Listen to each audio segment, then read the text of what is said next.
Welcome to the course Motivation Theories. Motivation is a state of mind that drives a person to work in a certain way to achieve desired goals.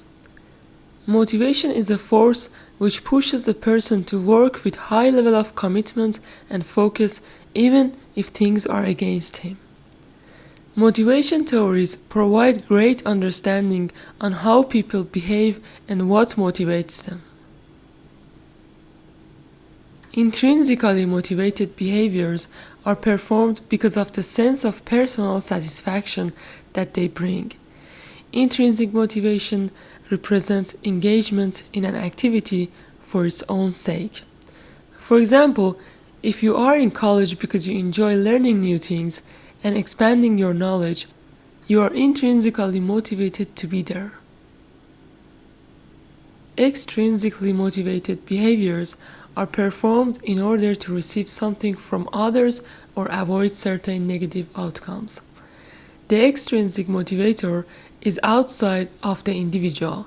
Money or candy are good examples of extrinsic motivators.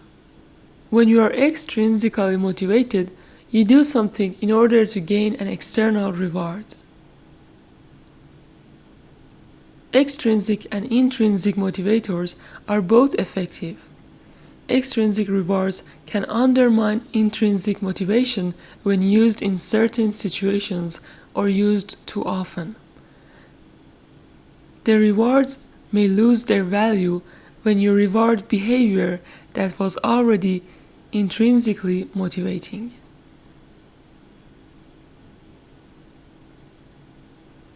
Researchers examined how reward timing influenced intrinsic motivation. They found that giving an immediate bonus for working on a task rather than waiting until the task was completed increased interest and enjoyment in it. Getting an earlier bonus increased motivation and persistence in the activity that continued even after the award was removed. These factors promote intrinsic motivation. Curiosity. Curiosity pushes us to explore and learn for the sole pleasure of learning and mastering. Challenge.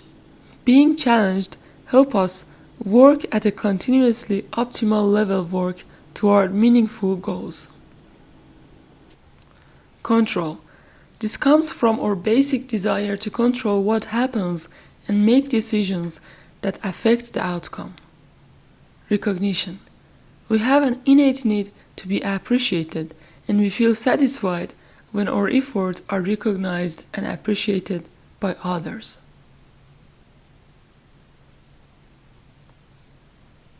Cooperation. Cooperating with others satisfies our need for belonging. Competition. Competition poses a challenge and increases the importance we place on doing well. Fantasy. Fantasy involves using mental or virtual images to stimulate your behavior. The pain-pleasure principle. Sigmund Freud suggests that people make choices to avoid or decrease pain or make choices that create or increase pleasure. The pain-pleasure principle is the core of all the decisions we make. Beliefs, values, actions, and decisions are built upon this principle. While people want to both avoid pain and gain pleasure, avoiding immediate pain is more motivating than gaining immediate pleasure. Studies have demonstrated that people will do much more to avoid short-term pain than they will to gain short-term pleasure. Maslow's need hierarchy theory. Maslow's theory is based on the human needs. He classifies all human needs into a hierarchical manner from the lower to the higher order. Maslow believed that once a given level of need is satisfied, it no longer serves to motivate a person. then the next higher level of need has to be activated in order to motivate the person. A person can only move on to addressing the higher level needs when their basic needs are adequately fulfilled.